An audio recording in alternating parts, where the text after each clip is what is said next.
Hello and welcome everyone. This is Type V3, and I kept you waiting for this review, huh? Today, we're taking a look at Figma Solid Snake, the greatest special operations soldier in video game history. This version specifically modeled after his look in Metal Gear Solid 2: Sons of Liberty. Solid Snake dons the sneaking suit that saw him through both the tanker and big shell incidents, and the Figma team have replicated that look in figure form quite admirably. The sharp sculpting and use of layered materials are the elements that define the appearance. Despite being well fit, the bodysuit carries many small creases and wrinkles that bring the details to life, and the grounded proportions of Snake's body only add to the realism. There's a bit of artistic liberty with the color choice, but I can get behind the darker tones of the suit, especially because it's all been highlighted with seemingly sporadic shading throughout. It ends up giving this sneaking suit a very worn-in vibe, and it looks great. However, I do want to call attention to the straps and compartments on Snake's torso, because they certainly appear off. Technically, they should be a mix of light and dark gray to be game accurate, though that's not something I'm overly concerned about. My problem is that they look super clean. Compared to everything else, they look brand new, and I can't understand why they weren't given the same dirtied look as the rest of the suit. Of course, this is a small complaint when compared to Figma Snake's biggest visual flaw: his face. Actually, it's mostly his eyes. Original production shots displayed very white eyes with dark black lining, yet the end result here is a smudgy, gray mess. It just kills the resemblance of the character. On the plus side, the hair and bandana look great. Other facial features include fully posable eyes, which you can activate with the included tool. This gives Snake the option of looking around or rolling his eyes back entirely for a possessed expression. Also included is a teeth clenched expression. Curiously, this face doesn't feature posable eyes, and thus is forever staring left. In terms of height, Solid Snake stands at about 6 inches tall, making him slightly larger than your average Figma. Although, to be honest, I'm not entirely sure what he would be correctly scaled with.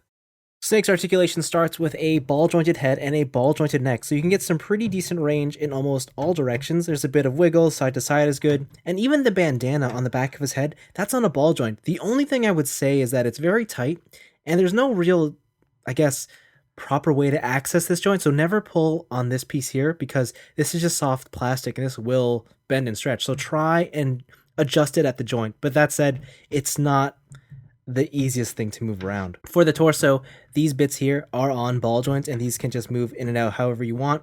The top section is on a very nice rolling joint, and it can even extend and stuff a little bit just so you can get some better ab crunches. And there's a ball joint at the waist. Now, the big problem that I've found with Snake is that these two joints are very loose, and if you just rock them back and forth, it'll just tend to lose any sort of solidity. So thankfully there's a peg hole there, so if you put a display stand there, that should lock everything in place, but for regular poses, that might prove a problem, as he'll just tend to lop over or slouch ever so slightly. Now, the arms have your standard Figma setup. There's a barbell joint right in the shoulder, so ball joint in there and ball joint here, and there's a bit of a rotation in there instead of having a dedicated bicep cut.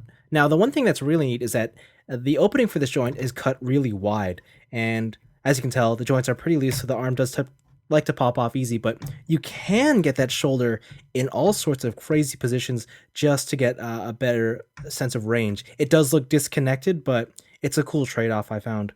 You do have a Figma joint at the elbow. Single bend does the job, and of course you can rotate it at these Figma joints.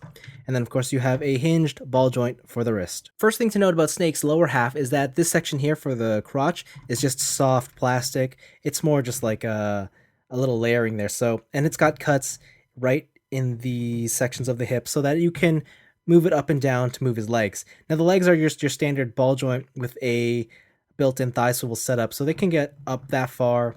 Outwards is kind of limited because of this piece here, but on the other side, it's a little bit better. There is again, the joints like to pop out very easily because of how loose they are.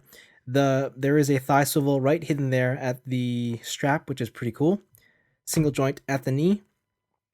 And then for the ankle, you have your standard hinge that goes downwards. Side to side is pretty decent. You do have ankle rockers, and then of course a toe joint, which is very stiff. In fact, the only stiff joint on this toy. Solid Snake's articulation is great, easily above the norms of a standard Figma body. However, the looseness of some of the joints are a bit worrisome. Moving on to the accessories, and we'll start with the familiar items. There's a Figma hand rack that holds fists, open palms, and generic gripping hands, as well as the Figma bag and stand. As for character-specific inclusions, we'll start with the firearms, the tranquilizer gun, and assault rifle. Both items are pretty basic, but the rifle does include a neat effect part. They share the same gripping hands, which interestingly only let the guns be held in the right hand, while the left hand is solely for support. Additionally, you have the choice of having the index finger be on the trigger or safely resting over it. Next are Snake's tiny cigarettes and a special pair of hands to use them. There's 4 in total, all of which identical and lit. Using them are pretty straightforward, and it makes for an amusing display. Then there's Snake's ledge-hanging hands along with a clear plastic base. Basically, there's square pegs in the hands that line up with the indentations on the plastic base. Place both over the edge of an object, and you'll have Snake hanging there. It's a neat idea, but there's a huge problem. You'll need a counterweight to support the entire hanging figure. It's an annoying trade-off for such a cool idea. Finally, and what I personally think is the best accessory, is Solid Snake's iconic cardboard box.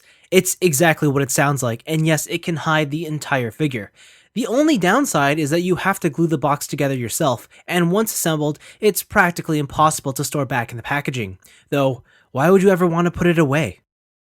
Now, let's cut to the chase. Figma Solid Snake is not a perfect toy. For every good quality, there's a matching disappointment. The figure's admirable visual aesthetics are let down by Snake's poor face paint. Articulation is above the expectations of a Figma figure, yet the poor joint tolerances mean that you'll more than likely source the support of a display stand. While the accessories may seem plentiful, there's actually not that much considering the figure's $75 price point. I would have liked to have seen boxes of Calorie Mate or even a dirty magazine. It's a figure characterized by compromise. And yet, in the grand scheme of things, I'm not sure any of that matters. It's good enough to display, it's good enough to play and have fun with, it's a good enough toy. More importantly, it's a 6-inch figure of Snake in arguably the only outfit that matters. And this goes beyond just Metal Gear fans, as this is indeed the version of Snake that appears in the Super Smash Bros. Series. So yes, it's flawed and a little pricey. Nevertheless, Figma Solid Snake is the Solid Snake you want, and it also happens to be a pretty decent toy at that. But that's all for me. Thanks for watching, and Super Baby Method, Lolly Lule Low, Nano Machines. What's that? You're confused? Welcome to Metal Gear. It's utterly ridiculous.